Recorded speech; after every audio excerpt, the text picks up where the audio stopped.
Hey guys, in this lesson I'm talking about note values and the rests that we associate with those note values. Now this is important for when you want to learn how to read music. I think learning how to read rhythm in music is super important. So we're going to take these notes and we're going to keep on dividing them. Let me just show you some of the symbols that we're going to come across when it comes to reading music. We're going to get a note and we're going to get a rest. The first note we're going to get is this one here. Now, I'm just arbitrarily putting it in there, in between the lines there on the C. I'm going to put this in the same spot all the way throughout. This applies to any note that you want to put this on. If you wanted to put it on the F, if you want to put it on the G. But what we're looking at is the note values, and we're also looking at the rest that are associated with them and how they are written, essentially, so that when you look at a piece of music you can understand what the heck is going on.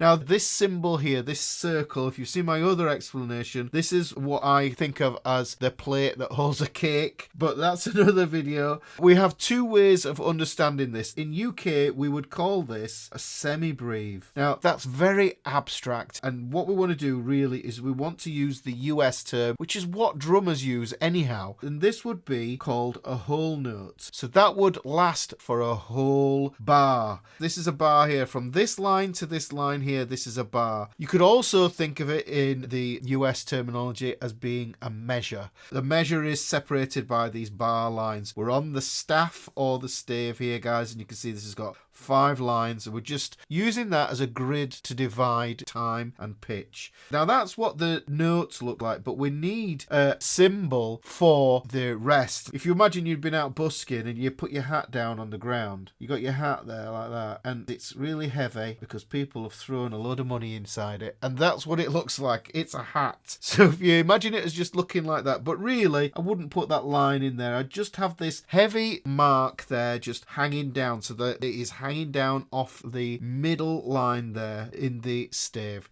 Now I'm dividing this note every time, so if I take this whole note, I'm going to get something different. In UK that would be called a minim, but in US that would be called a half note, and that is worth 2 beats. Now because this is on the C here, what I'm going to do is I'm going to put the line for this hanging down, and let me just talk quickly about note anatomy. So you'll see symbols like this. We've got the dot, the stem, and then we have the tail, or sometimes I've even heard it called the flag. Okay, so we've got the dot, the stem, and the tail. Now because this is above this middle line here, I'm going to do a hanging stem on that there, so that would last for a count of 2. Now we need a rest symbol for that as well, so that is when a sound actually happens. And what we're doing essentially is, if we're not making the sound, we need the silence to last the same amount of time that that one lasts. So we get the minim or the half note, and we have a rest value for that. So all notes have a rest value, and this is how we work them out.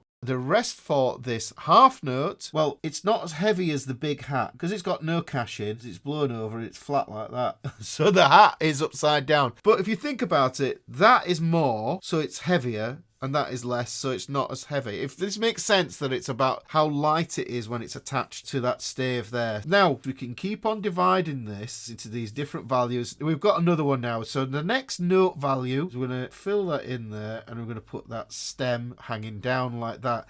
Now in UK this is called a crotchet, and I think that's a pretty useless term because it sounds like that game you play with hoops and balls on your lawn, you know, or that thing you do with sewing and knitting. It's a little bit nondescript. It doesn't tell you, it's abstract, whereas the US tells you what it is. You get 4 of these to a bar, 4 things in one. If you think about it, it's called a quarter note. Now the quarter note, it's a funny one, is this. You've just got to experiment with which way works for you for drawing this out. What I tend to do for the rest for this one is I do like a Z, fancy lightning style Z there with a C on the bottom. That's the way I've always done it. There's lots of different ways of doing this, and this is one of those things that you could practice writing out just to get better at it. But that is the symbol for the silence for the same duration that that note would sound. Let's move on to that next variety. So what we're doing is we're splitting these down. That's a whole bar, that's a half, that's a quarter, guess what's coming next? Let's put this C note on there, and we're going to put that tail down there. So we have a tail hanging down. What I'm going to do is I'm going to curl the tail or the flag inwards like this, just so it's neat and tidy.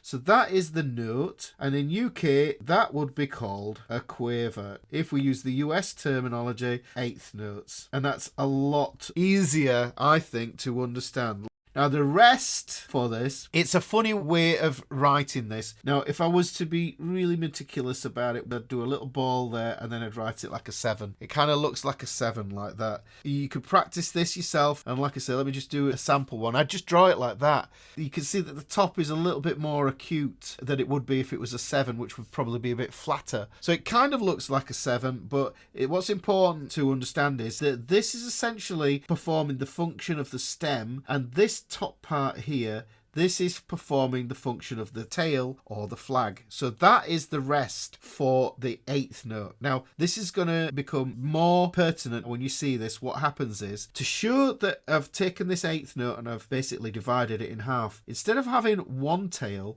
I add another tail. So this is what I do, is add more tails. So you add more tails to the note symbol itself. So there's the note. Let's look at the rest. And like I say, this rest here, you can see that we had the stem and then the tail. So we're going to have the stem part and then the tail. And then what we do is we add another one to it. So you see that they always match up at this level. Yeah. So when it starts getting to this quaver or eighth note position here, you can see that we've got one tail, one tail. When we're looking at this one here, this is UK, which is called a semi-quaver, and in US this is called a 16th note. It does what it says on the tin, tells you how many of them are in each measure or bar. Then you can see we get two tails there, and then we get two tails there. You can do them like that, but generally probably do them like that. Different ways of doing them. You just got to practice writing them. It's quite useful to do it in a florid fashion. And in fact, if we wanted to take this all the way to the nth degree of what we can do with this, we're going to get a demi-semi-quaver. And this is the flaw in the UK system, I think. It gets very wordy, and we don't want that. So in the US, it's going to be called a 32nd note.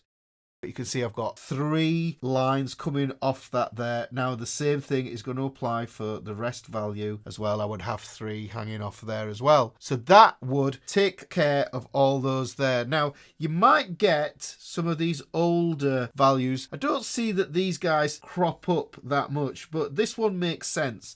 You know how we had this semi-breve here?